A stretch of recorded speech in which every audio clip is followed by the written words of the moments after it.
Welcome to conceptual biology with Prince Rai. आजको यस भिडियोमा चाहिँ हामी बेसिकली के गर्छौँ भने श्रावण 21 गते बिहिबार हुन लागेको जुलोजी एक्जाम जुन अब 2-3 दिन मात्र बाँकी छ, त्यो जुलोजी एक्जाममा के कस्तो क्वेसन आयो भने कसरी लेख्ने भन्ने प्याटर्नलाई मात्र विशेष गरी यो भिडियोमा हामी जोड दिनेछौँ।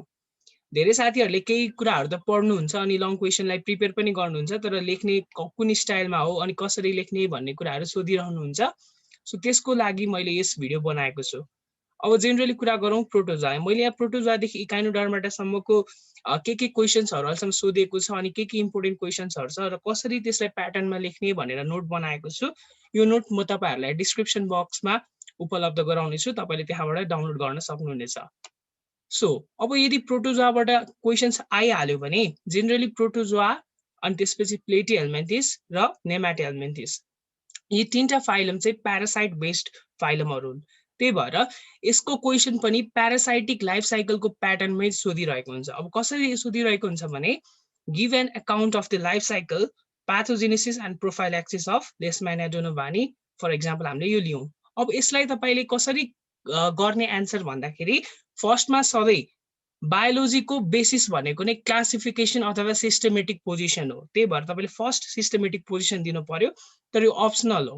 यदि तपाईँले आउँछ भने तपाईँले स्पेसिफिक दिनुहोस् र कहाँबाट तपाईँले त्यो लेख्नु भएको त्यो कुरा पनि तपाईँले के गर्नुहोस् त नोट गर्नुहोस्।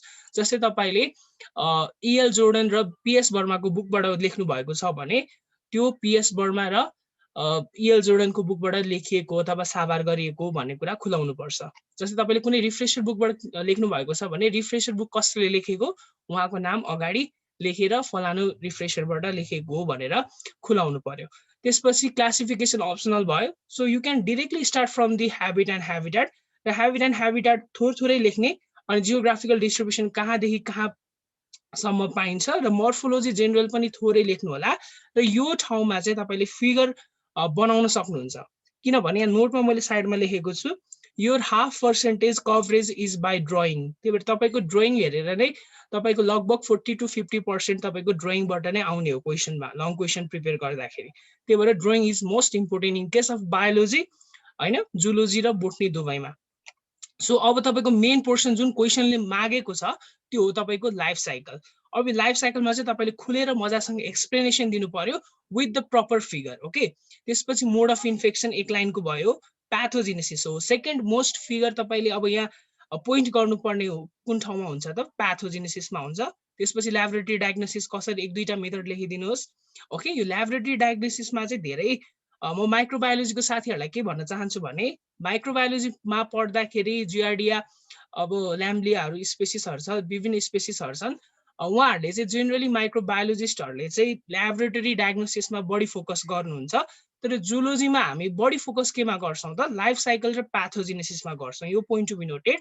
त्यही भएर ल्याबोरेटरी डायग्नोसिस धेरै लेख्नु पर्दैन। ओके, यदि तपाईँ माइक्रोबायोलोजी स्टुडेन्ट हुनुहुन्छ भने तपाईँले लेख्ने बानी परिसक्या हुन सक्छ, त्यही भएर जुलोजीमा त्यो बानी चाहिँ स्किप गर्न सक्नुहुन्छ।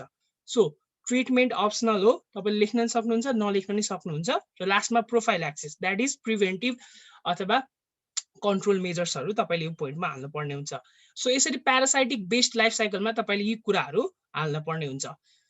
अब यदि भर्टिसेलाको सोधिहाल्यो भने तपाईँले के सोध्छ भने माथिको सेम प्रोसेस हो जेनरल मर्फोलोजीसम्म, यो प्रोसेसलाई चाहिँ तपाईँले याद राखिराख्नु यो प्याटर्नलाई चाहिँ। अनि रिप्रोडक्सन सोध्यो भने असेक्सुअल लङ्गिट्युडिनली बाइनरी फिसन र तपाईँले 2.5 र 5 मार्क्समा कहिले काहीँ टेलोट्रक भनेको के हो, टेलोट्रक कसरी फर्म हुन्छ भनेर सोध्न सक्छ। Sexual reproduction this is the VVI question, मैले पुरानो भिडियोमा पनि डिस्कस गरिसकेँ।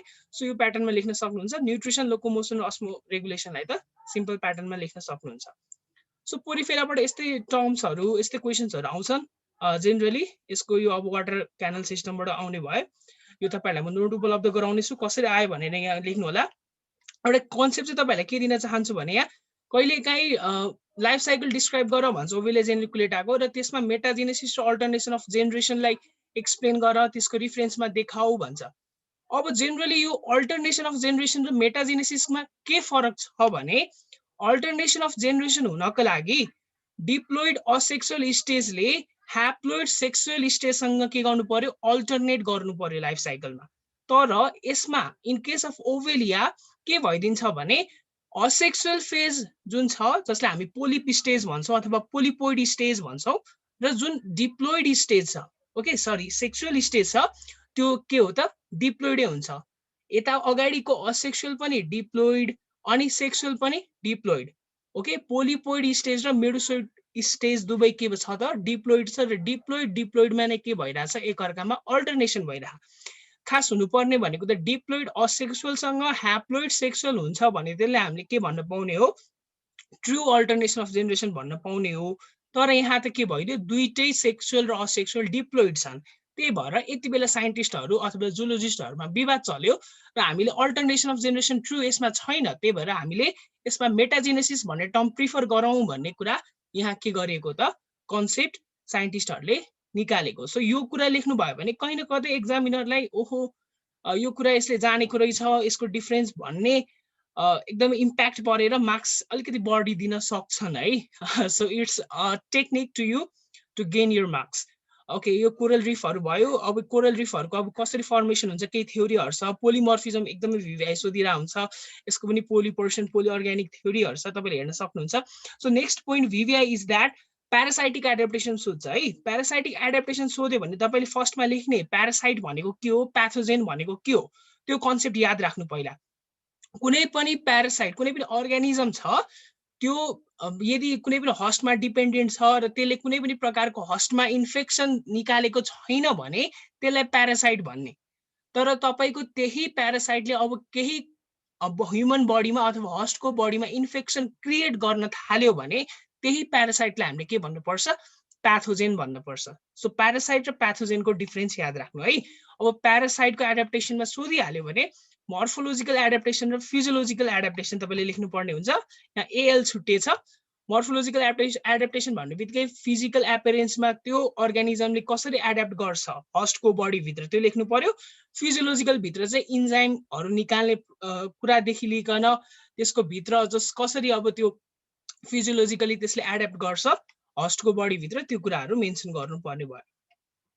सो यसरी तपाईँहरूलाई लार्भा पनि सोध्छ, यो भिभिआई क्वेसन हो। Miracidium sporocyst redia cercaria metacercaria. Okay त्यसपछि यही तरिकाको छ सिम्पली। अनि तपाईँहरूलाई यदि अब सिस्टम अर्ग्यान सिस्टम बेस्डको नि केही आइडिया दिउँ, यो डाइजेस्टिभ सिस्टमको यो जेनरल प्याटर्न तपाईँले फलो गर्नुहोस्। ओके डाइजेस्टिभ सिस्टम भन्ने बित्तिकै जति पनि हामीले यो अहिले पढ्नु परिरहेको छ फर्स्ट इयरमा इन्भर्टिब्रेट्समा त्यो सबैको डाइजेस्टिभ सिस्टमको क्लासिफिकेसन अथवा जेनरल प्याटर्न फलो गर्नु पनि यही हो। ओके डाइजेस्टिभ सिस्टम भन्ने बित्तिकै घोकेर अथवा कण्ठ गरेर जसोसँग हुन्छ कन्सेप्ट लिएर जानुहोस्। डाइजेस्टिभ सिस्टम भनेको एलिमेन्ट्री क्यानल र डाइजेस्टिभ ग्ल्यान्डमा डिभाइड हुन्छन् र एलिमेन्ट्री क्यानल फेरि फर्दर डिभाइड हुन्छ स्टोमोडियम मेजेन्टेरोन र प्रोक्टोडियममा। र स्टोमोडियमलाई हामी फोरगट भन्छौँ, मेजेन्टेरोनलाई मिडगट पनि भन्छौँ, प्रोक्टोडियमलाई हाइन्डगट पनि भन्छौँ। यति कुरा हरेक स्पेसिससँग मिल्छ, इभन मान्छेसँग पनि मिल्छ। त्यही भएर यो कन्सेप्ट चाहिँ याद राख्नु। र स्टोमोडियम भित्र पर्ने के हो त माउथ पर्न सक्छ, ब्युकल क्याभिटी पर्न सक्छ, टिथहरू प्रेजेन्ट छ अथवा डेन्टिकल्सहरू प्रेजेन्ट छ भने पर्न सक्ने भयो। अनि त्यसपछि मेजेन्टेरोनमा चाहिँ के हुन्छ जेनरली इन्टेस्टाइन हुन्छ, स्टोमोडियममा स्टोमकहरू पनि पर्ने भयो।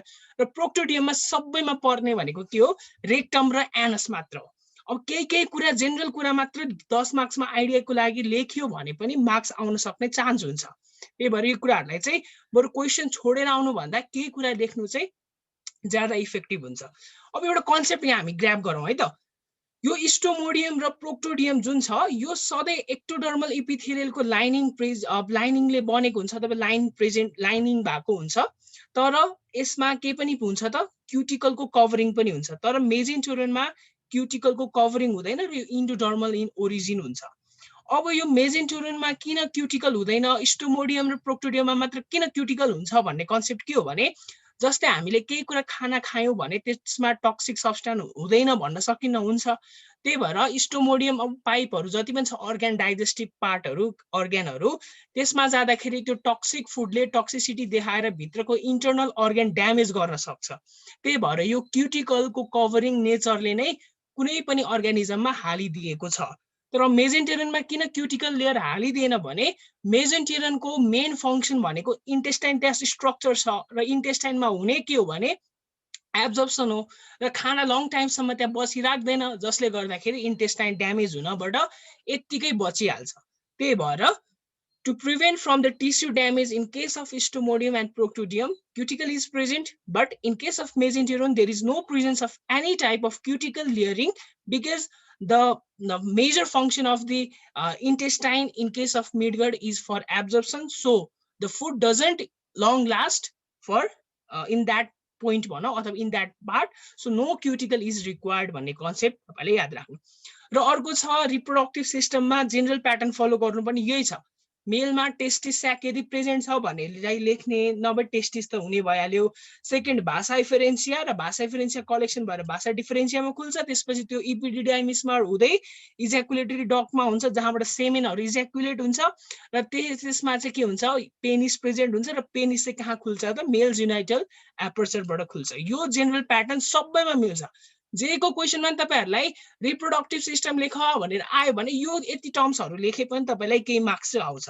र फिमेल रिप्रोडक्टिभ सिस्टममा पनि यदि ओभिस्याक प्रेजेन्ट छ भने भइहाल्यो, छैन भने ओभा लेख्ने र ओभिडक्ट र त्यसपछि त्यो ओभिडक्ट्सहरु मिलेर कमन ओभिडक्टमा खुल्छ यदि प्रेजेन्ट छ भने, र त्यो खुल्छ भेजाइनामा, र भेजाइना फेरि केमा खुल्छ त फिमेल जेनाइटल एपर्चरमा खुल्छ। यो तरिकाले तपाईले लेख्न सक्नुहुन्छ। सो यसरी जेनरल कुराहरु तपाईले मेन्सन गर्नुहोस् र तपाईहरुलाई यो सिलम सोध्न सक्छ एनलिडबाट। यो सिलम हुनको लागि तीनटा क्यारेक्टर इम्पोर्टेन्ट छ है, याद राख्नु। फर्स्टमा त के हुनु पर्यो, it should be derived from the coelomic epithelium with coelomic fluid inside it. Okay, अनि त्यसपछि सेकेन्ड पोइन्ट के हो भने मेजोडर्मको स्प्लिटिङ भएर बनेको हुनुपर्छ at time of embryonic development, र सँगसँगै एक्सक्रिटरी र रिप्रोडक्टिभ अर्ग्यान्स र अरू भिसरल अर्ग्यान्स पनि केमा पेरिटोनियम अथवा पेरिटोनियल क्याभिटी जुन हुन्छ बनाएको सिलमले हो त्यहाँ के हुनुपर्छ ह्याङ्गिङ हुनुपर्छ। यो कन्डिसनमा हामी ट्रु सिलम भन्न पाउँछौँ। ओके, यो सिलम किन सोध्छ भने एनिलिड्समा आउन सक्ला, प्रोबेबिलिटी जस्ट मेरो पर्सेप्सनमा आउन सक्ला कि भन्ने मात्र हो। किन पनि आउँछ भने यो ट्रु सिलम सुरु भएको नै एनिलिड्सदेखि हो, त्यही भएर सिलमको क्वेसन चाहिँ सोधेको देखिन्छ सर्ट क्वेसनमा। सो अर्थ्रोपोडमा पनि यस्तो मेजर क्वेसनहरु देख्न सक्नुहुन्छ, हजुरहरूले डिस्क्रिप्सनमा पाउनुहुन्छ, त्यहाँबाट लिएर हेर्न सक्नुहुन्छ इम्पोर्टेन्ट क्वेसन्सहरु। सो जे तपाईहरुलाई सजिलो लाग्छ त्यो हेर्न सक्नुहुन्छ। प्रोटोकोटिडाबाट दुईटा क्वेसन मात्र हेरेर जाँदा हुन्छ, एउटा एफिनिटिज, एउटा लार्वल फर्म्स। लार्वल फर्म्स भित्रै रेट्रोग्रेसिभ मेटामोर्फोसिस अफ हर्डम्यानिया इम्पोर्टेन्ट छ। सो मलाई चाहिँ जहाँसम्म लाग्छ यो पालि बायोलोजिकल स्पेसिस कन्सेप्ट सोध्न सक्ला कि, 2076 मा सोधेको त छ तर पनि फेरि सोध्न सक्ला कि भन्ने मात्र हो। तपाईहरुले आफै पनि हेर्न सक्नुहुन्छ, हेरेर जानु होला। सो यो भिडियोबाट म के भन्न चाहन्छु भने तपाईहरुलाई जेनरल कसरी लेख्ने आन्सर भन्ने कुराहरु तपाईलाई नलेजको लागि मात्र एम हो यो भिडियोको। त्यही भएर राम्रोसँग दिनुहोस्। श्रावण 21 गतेको जुन बिहिबार हुन लागेको जुलोजी एक्जाम छ सबै समावेश हुनु होला र राम्रोसँग दिनु होला। Stay safe, stay at home. Thank you, have a good day, bye.